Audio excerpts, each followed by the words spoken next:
अव्यवस्था घेर कामाख्यानगर उपखंड मेडिकल लाइन कटिले अंधार हंतसंत रोगी। मंगलवार संध्या समय कालबैशाखी जनित वर्षारे लाइन कटि जाइथिला। अंधार रोगी माने हीनस्था भोगुथिले। एही समय कामाख्यानगर विज्ञापित अंचल परिषदर 1 नंबर वार्ड सान इंदीपुर रमा साहू चिकित्सा निमंते भर्ती होइथिले। तांकर दीर्घ समय धरी रक्तस्राव हेउथिला। रोगींक संपर्कीय माने मेडिकल कर्तृपक्षଙ୍କୁ जेते कहिथिले मध्य तांको बेड निकटकू केही जाई नथिले। अंधारे छटपट हेउथुवा बेले केही सुनि नथिले। एने आम प्रतिनिधि को फोन जोगे रोगींक संपर्कीय जोगाजोग करथिले।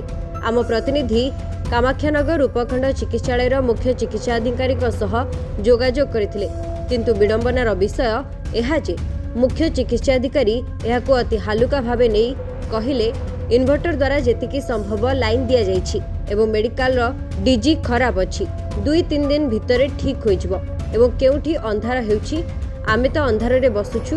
उल्टी आम प्रतिनिधि को प्रश्न पचारिले।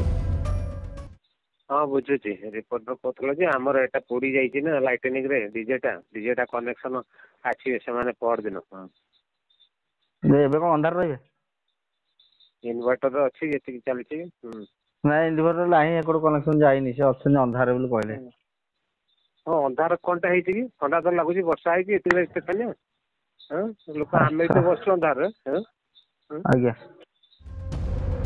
कामाख्यानगर प्रकाश कुमार पात्रक रिपोर्ट संभव टीवी।